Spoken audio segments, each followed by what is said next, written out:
every parents are in search of their child.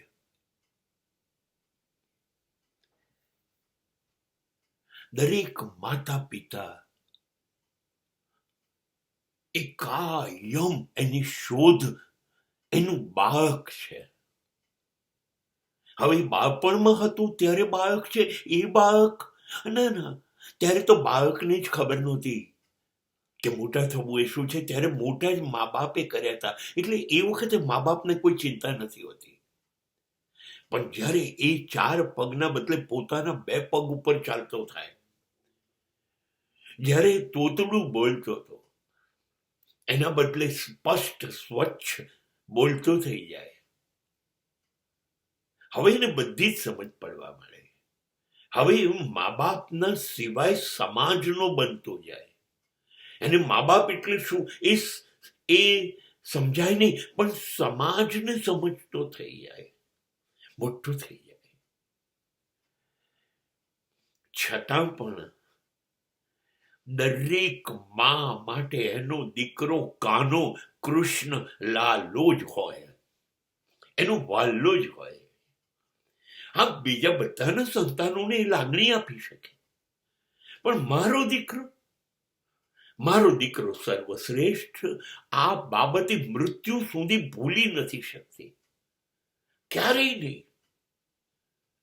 અને એને આપણે મૃત્યુ સુધી ક્યારેય યાદ કરતા નથી કે હું મારી માનો લાલો, હું મારી માનો કાનો કનૈયો. ના, એ આપણે યાદ કરતા નથી. આપણે મોટા થઈ ગયા, યુવાન થઈ ગયા, 4 પૈડાની ગાડીઓમાં ફરતા થઈ ગયા, શૂટેડ બૂટેડ થઈ ગયા, મોટા મકાનો વાળા થઈ ગયા, સંપત્તિ વાળા થઈ ગયા, સાહેબ કહેતા લોકો આપણી આજુબાજુ થઈ ગયા. આપણી સમૃદ્ધિ, આપણી સંપત્તિ ચારે બાજુ વેરાઈ ગઈ, પથરાઈ ગઈ, પ્રતિષ્ઠા થઈ ગઈ, આપણી પાસે પાવર સત્તા થઈ ગયો. આપણને એમ થઈ ગયું આપણે બહુ જ મોટા થઈ ગયા, બહુ જ. હવે આપણે માનો લાલો નથી, આપણે પપ્પાનો બાબો નથી. પણ તમે પેટમાં હતા પછી બહાર આવ્યા, પછી તમે એનો લાલો છો, પછી તમે દીકરો છો.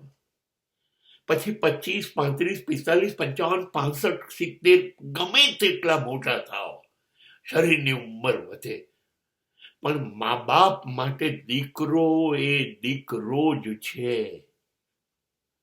તમે મેનેજર હોય, વડાપ્રધાન હોય, રાષ્ટ્રપતિ હોય, સુપરસ્ટાર હોય, પણ એ તમારી અંદર તો એનો દીકરો જ શોધતો હશે. એ મા અને બાપ ક્યારેય પોતાનું બાળક ગુમાવવા તૈયાર નથી. એને તમે ગમે તેટલા, એ વિકાસની ના જ નથી પાડતા. એ તો એવું કહે છે કે એની તો ગૌરવ ગાથા છે, એમનું સંતાન આસમાનને અડે, એની ના નથી પાડતા. પણ એ કાયમ તમારી અંદર શોધે છે, મારો દીકરો. આપણી અંદર એનો દીકરો જ શોધે છે, બીજું કશું શોધતા નથી.